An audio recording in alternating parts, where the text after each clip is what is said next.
Hi అండి, అందరికీ నమస్కారం. Welcome back to my channel. Rythu Bandhu గురించి ప్రభుత్వం ఒక అప్డేట్ ఇవ్వడం అనేది జరిగింది. రైతు బంధు ఎప్పుడు ఇస్తారు అనేటువంటి దాని గురించి ఒక తేదీ అనేది స్పష్టత ఇవ్వడం అనేది జరిగింది తెలంగాణ రాష్ట్రంలో కాంగ్రెస్ ప్రభుత్వం.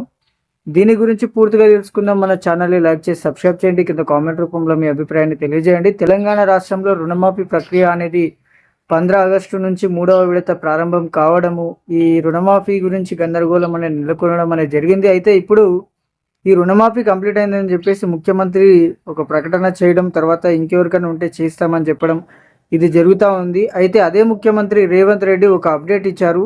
రైతు భరోసా, రైతు బంధు ఎప్పుడు అమలు చేస్తాము అనేటువంటి దాని గురించి, రైతుల ఖాతాలో ఎప్పుడు డబ్బులు జమ చేస్తారు అనేటువంటి దాని గురించి, అదేవిధంగా డబ్బులు ఎన్ని ఎకరాలు ఉన్నటువంటి వారికి ఇస్తారు అనే దాని గురించి, ఎంతవరకు ఇస్తారు అనేటువంటి దాని గురించి ఒక ప్రకటన చేయడం అనేది జరిగింది తెలంగాణ రాష్ట్ర ముఖ్యమంత్రి రేవంత్ రెడ్డి.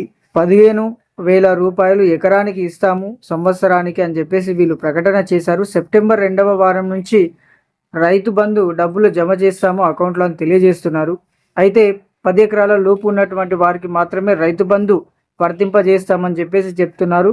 ఎవరికైతే గట్టు భూమి, చెట్లు, అదేవిధంగా వ్యవసాయానికి పనికిరావు, అదేవిధంగా ఎవరికైతే ఫ్లాట్ భూములు ఉంటాయో అలాంటి వారికి రైతు బంధు వర్తింప చేయమని చెప్పేసి స్పష్టంగా తెలియజేస్తుంది కాంగ్రెస్ ప్రభుత్వం. అయితే 15,000 రూపాయలు సంవత్సరానికి కలిపి అయితే 2 సార్లు ఈ రైతు భరోసా, రైతు బంధు డబ్బులు పడడం అనేది జరుగుతుంది రైతుల ఖాతాల్లో. 6 నెలలకు ఒకసారి 7,500 రూపాయలు ఎకరానికి వేయడం అనేది జరుగుతుంది. దీని ద్వారా రైతులకు కొద్దిగా ఊరట లభించడం అనేది జరుగుతుంది. రుణమాఫీ అనేది ఇంకా చాలా మందికి కాలేదు కాబట్టి రైతు భరోసా డబ్బుల ద్వారానన్నా వారి యొక్క వ్యవసాయానికి కొద్దిగా ఈ డబ్బు అవసరం కావడం అనేది జరుగుతుందని చెప్పేసి రైతులు కూడా ఈ రైతు బంధు డబ్బులు తొందరగా తమ అకౌంట్లో జమ చేయాలని చెప్పేసి కోరుతున్నారు. ఇప్పటికే జూన్, జూలైలో డబ్బులు పడాలి, కాకపోతే ఇంకా ఆగస్టు కావడానికి వస్తుంది. ఆగస్టు అయిపోయే డేట్ కూడా వచ్చేసింది కాబట్టి ఇప్పటికైనా రైతు భరోసా డబ్బులు తొందరగా అకౌంట్లో వేయాలని చెప్పేసి ప్రజలు కూడా కోరుతున్నారు. దీనికి తెలంగాణ ప్రభుత్వము,